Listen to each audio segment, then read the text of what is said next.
Emma Badé est le génie de l'autoroute du Nord en Côte d'Ivoire. Emma Badé est un grand féticheur burkinabé originaire de Nyongoloko, en Pays Gouin, une commune de 50 000 habitants située à 500 km de Ouagadougou.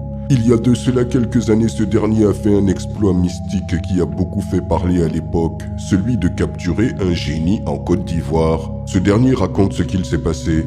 Ça s'est passé en Côte d'Ivoire, je suis chef d'ozo là-bas également. J'ai de la terre que je cultive avec mes frères qui y sont aussi. Avant même le début de la crise ivoirienne, un génie faisait des dégâts sur l'autoroute du Nord, renversant des camions. Souvent même, il se présentait sous la forme d'un gros serpent.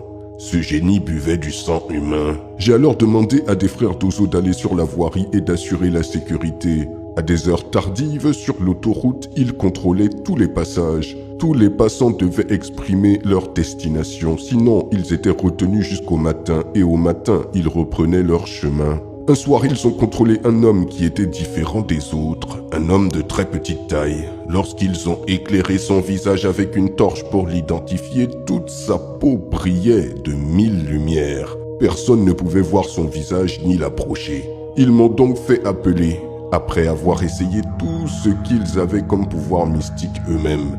J'étais à la maison, je me suis alors levé avec un de mes frères, puis je suis rentré d'abord consulter mes fétiches comme il est de coutume. Une fois sur les lieux, j'ai demandé à mon frère de s'arrêter à côté, et quand je me suis approché du génie, toute la lumière qui se reflétait sur sa peau s'est affaiblie. Je l'ai alors saisi, et je lui ai enlevé tout ce qu'il avait sur lui.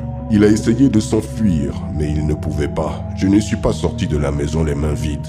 Il a essayé de se débattre, mais n'y arrivait pas. Il nous a demandé de ne pas lui faire de mal. Il pouvait se transformer en tout ce qu'il voulait. Il parlait même plusieurs langues, l'anglais, le français, le diola, et comprenait même mon propre dialecte du Burkina. Mais je n'en dirai pas plus, le reste doit rester secret. Voici mon témoignage.